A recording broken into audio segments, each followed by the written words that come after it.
everyone. My name is Michelle Royer, and I'm head of community services at the Lucy Robbins Wells Library. And I'm here again tonight with Leslie Civitello, the executive director of the Newington Chamber of Commerce, and Yvonne Alston, the owner of Indelible Impressions. And we have been having conversations since August.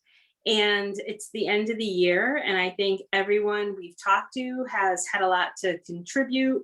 We all have had some wonderful discussions. We even have extra meetings just so we can see each other and talk more about everything that we've learned. And now it's the end of the year. We're going to recap a little bit and just give you a snippet of what we're thinking about for next year. Yvonne. Yeah, awesome. Thank you so much, Michelle. It has been just a true amazing experience, I think, connecting with folks over the course of these last couple months. We kicked this series off of courageous community conversations back in August, as you mentioned, talking about really generational conversations, right, on diversity, equity, inclusion. Where do labels come from? Why do we adopt them as stereotypes? And really, what impacts that has generationally? And so I thought that that was a really meaningful discussion. What were the key takeaways for either of you? Well, I think for me, it was just all of us as a group of women. We all work in different workplaces, and our kids are of different ages, our parents are of different ages, and everybody had something different to contribute. Whether it be something positive or something people needed to work on, it really just opened our eyes to like things we didn't see that our kids saw.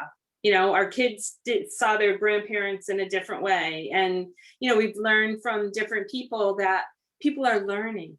They might not always say the right thing the right time, but eventually, okay, but they were trying to be helpful. So we're seeing a lot of progress and learning is what I would say. Leslie? Yeah. And I would say that it's our job to continue facilitating that progress, as we go into this year's holidays and, to just keep going with that kind of same energy and capture that momentum and keep moving forward on that. Yeah, I agree. I know that in our last discussion that we had, Jill Munson raised a fantastic point and shared very openly about some experiences that she had with her dad in terms of like moving conversations along. And the idea of extending that grace to different generations who may not always understand some of the nuances and how culture is changing overall, right? And getting to a place of acceptance and to extend that grace for, as you mentioned, Michelle, what they are trying to do, right? As they're trying to understand, as they're trying to think about what their language is, how to position something, how do I wrap my head and heart around some of the things that are not part of my norm. And so I think it's been great to hear from different individuals as to what that experience has been like. So then we kind of moved into September where we talked about moving from bravery to safe space, right? And we talked about, how, for example, first responders need to show bravery before establishing like safety. And how can we go into conversations and spaces with that same bravery? Especially when it comes to some of the tougher talks around diversity, equity, and inclusion. So again, I position it both of you. Maybe I'll tap Leslie first on this one. What really resonated with you in that discussion? What was a key takeaway? I just want to mention that the bravery part, is just showing up. A lot of it's just showing up and being present, I think. You think about a fireman rushing into a fire, and I don't feel like a fireman. I just feel like me, like showing up and just trying to be authentic when I get there and Yeah. arriving and, just speaking my piece. Yeah. And it's that authenticity, right? That requires bravery, I think. There Hmm. are a lot of people where, sometimes we feel like we're not going to be accepted, whether that's based on fact, right? Or a little teaser out there for what's to come, discussions that Brene Brown has had in terms of the stories we tell ourselves, right? So we have these stories kind of playing around in our head, and we kind of put those in position of fact as to what people think about us, how people Mhm. feel about us. And so we sometimes inadvertently limit ourselves Mhm. accordingly. And so, to your point, Leslie, I think that is a part of bravery, is coming to a space authentically and being okay with that. And as I often say in some of the discussions that I have, especially on social media, being unapologetically authentic, right? Meaning like, sorry not sorry, kind of thing, Right, like this right. is who I am. And I hope you will embrace that, right? And What about that's a big risk, yeah, taking yourself and your baggage and putting yeah, everything out there and saying, this is it, like it or yeah, not, this is who I am. It's yeah, really hard. It really yeah. is. What do you think, Michelle? I think that a lot of times, we've talked about diversity, equity, inclusion, we've scared people off, but when you're having conversations with them, 90% of what we're talking about, they agree with, or Mm, maybe even 95, but they just don't want to be pushed into, I'm going to ask you something awkward. But if you can just kind of have these conversations, it's non-judgmental. You just kind of bring things up and start having a conversation. You're like, we just had diversity, equity, and inclusion, but if you just want to think that, and I've done that, over the last few months, just knowing where we have common ground, and then mm. bringing in other parts of it. And we people need to know, and it needs to be out there. But the first time we talk about it, okay, if we talked about it, the next time it's a little more comfortable. And then these are the kind of things we're going to talk about.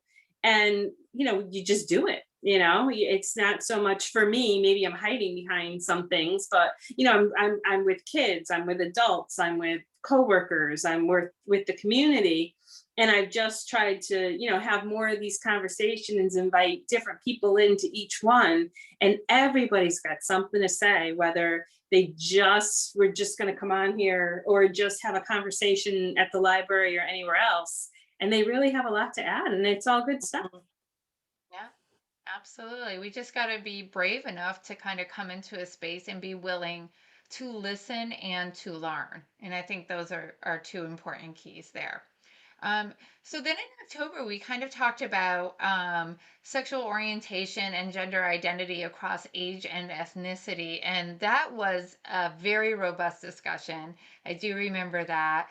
In terms of, the youth and kind of awakening and acknowledging, their existence, sometimes unfortunately as hidden figures, right? Because the spaces that they're in may not be um, safe, if you will, for them. They don't feel that level of comfortability. And really, how do we go about embracing individuals, right, who maybe uh, are different, right, from us, those of us who are cisgender and heterosexual, right? And to really kind of get more comfortable with accepting people and their differences overall. It's one thing to accept someone differently for race or religion, but let's just be completely honest here. It does get a little bit sticky for some folks when it comes to trying to embrace differences, when it comes to gender identity or sexual orientation. And Mhm. I thought that it was a great discussion. Are there any, key points that you remember from that? Mhm. I think that we had some educators on that program, Yep. and we're talking about what the kids might be going through, and Yeah. they really had some insight to what the parents are going through. And sometimes the schools know before the families know, or the families don't know how to bring it to the school, but the school already knows what's Yeah. going on, or friends know what's going on. I know in the library, it was something I had a lot of interest in, because sometimes I might know someone growing up, and as they get older, they're a different gender. Well, what do they want to know? Oh, yeah, I remember you when you were little, or oh, you're brand new to me, and we're going to start new memories, or how to just how can I learn more to make everyone comfortable, whether it be the parent, the child, schoolmates, kids they went to school with. How what's the most not most normal, most accepted, I don't even know what term, but I think that that's a new and upcoming thing, and I think we all have a lot to learn. Absolutely. And it's interesting you said that. I was talking to someone in the education space about a week or so ago, and they just basically affirmed what you just said, which is oftentimes um, students will notify teachers, notify the school system, right, when they're transitioning or there's a change in pronouns, and the parents may not know. And how does the education system kind of balance that? Right? Because, for example, this person mentioned to me that if I were to transition, right, and have a different gender identity, let's just say I was going by Ivan, and I changed my pronouns to him, he, his, him, um, and I wanted to go by Ivan, and I said that to the school has an obligation to honor that. But then what happens when the report card comes home for Ivan? And the parents are going, who's Ivan?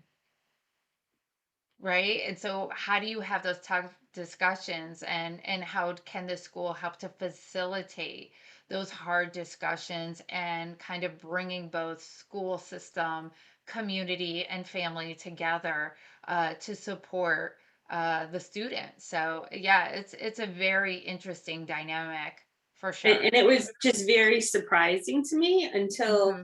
if you're not in that loop every day, and, Yeah. all of a sudden we're talking about they and pronouns, and, entire books where they don't tell whether it was a male or a female. And it was just something that I worked with kids, I work with adults, I work with elderly, I work with special needs, but it was just jaw dropping that I didn't want to offend them. And I don't, you just want to do better. You want to learn Right. more, do better every day. Right. Right. Agreed. Agreed. Agreed. So then in November, because we knew that the holidays were coming up, right? And that families would be getting together, really talking about accepting other people's differences, right? How do you get around the table to catch up and celebrate with friends and family, while there may be some awkward dinner table conversations around certain aspects, right?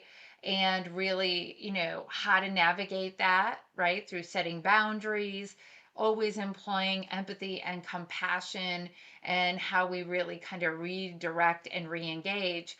And since we haven't really had a chance to talk since that session and prior to the holidays, did either of you experience anything during the Thanksgiving or the holiday celebrations that where you needed to employ some of this, or you kind of got caught, uh, you know, in a conversation around some subject matters that were a bit challenging? I can't say that, I had anything like that happen at a holiday, but I did take what we learned from that night Mhm. and, go to the table, and, my parents are going to be 90, and I just wanted to have a super holiday for them, and, just kind of keep things, it's about them today. You Mhm. know what I mean? And and like I said, we there wasn't like an issue that I could say, but I didn't look for anything like that. I was just, I'm gonna sit next to mom, and sit next to dad, and make sure their day is good. Mhm. And everything was fine. Yeah. Good. What about you, Leslie? Yeah, we just had a very low key Thanksgiving, very low Mhm. key weekend. Everybody knew everybody. There was no new people. I you know Okay. I think with the the COVID going on still, it's still kind of hard to bring new people to the table. Yeah. We just still want to stay with our families. My dad came over and my brother and his girlfriend, and that was it. So there were Yeah. six of us or seven of us at the table. That was it. Wow. And yeah, there was no conversations about anything new. That's for Yeah. sure. Yeah. What about you, Yvonne? No new conversations either. It was a very small gathering, but yeah, it was all enjoyable conversation, but nothing, kind of amiss happened. So I was grateful for that. For sure, but I was prepared as well because of our discussion. So I think that that's good. So here we are, we find ourselves here in the month of December and really thinking about what is the next approach for 2022, right? What makes sense to be able to carry forth the momentum of our growth, our personal development and learning, so that we can positively make an impact in the community around us. So we've been tossing around a couple of different ideas amongst the group, and it seems like it's landed on potentially us moving into something where we can kind of bring folks together and deepen our learning and our understanding. Did we want to tease that out here, Michelle, or do we want to have that as a separate little, you know, Well, hook? you know what? There's no time like the present to say, let's try something new. That's And true. we're working on something really special. And we think that we've done a lot of talking about answering specific questions, but we think it would be interesting to either watch something or read something and get everybody's take on it. So Yeah. we will definitely be on our January library page. You will see what we're talking about. In the meantime, just be kind to everyone, ask questions, if you don't understand something, what else can you tell me about this? Just be inquisitive. I know I've charged myself to do that. I might not be shouting from the rooftops that this is what I'm doing, but and I know a lot of Tiffany and other people on our calls, Jill, we've all just really learned so much, and think about it after the fact and just incorporate it into our everyday lives. And we invite all of you to do that too. Yeah, absolutely. So we will close out 2021 saying thank you so much for those of you who have participated in our Courageous Community Conversations. Sorry some folks couldn't be here tonight, but we are very appreciative for all the participation, the engagement, the sharing of stories, sharing of lived experiences. And I echo what Michelle said. Let's focus on going into 2022, thinking about the key principles that we've driven through all of our conversations thus far, which is number one, keeping open hearts and open minds as we engage with one another. Secondly, being curious and staying curious and using that as a way to bridge differences. And then lastly, but certainly not least, give and receive grace, which is very important, especially now more than ever, as we're embracing differences within our community. Just giving that extension to one another, knowing that none of us is perfect, but as long as we all keep striving and trying, I think that's the most important thing. So I too am super excited about what we have on deck for 2022. It's going to be super engaging, and lots of fun and great discussions will ensue. So make sure that you stay tuned to the library's website and all the promotion channels that they have for what's coming down the pike. Any last words, Miss Leslie, as we get ready to close out? I just want to say thank you to Yvonne and Michelle for putting this all together the last few months. It's been really, really enlightening. And I really hope that it continues that way for 2022. Wishing everybody the best in the new year. Absolutely. All right. All right, Well, and one more thing I'll tell oh, people, you can go back on the library website and watch any of the recordings up till now. You can also go to channel 14. Yvonne had a wonderful article in the Newington Life. So we have back copies of that at the library, but just, take a look at what we've been doing. And we really would like to encourage you to join us in the new year. So happy holidays, and we'll see all you soon. right. Thanks. Happy holidays, everyone. Be safe. Bye, everyone.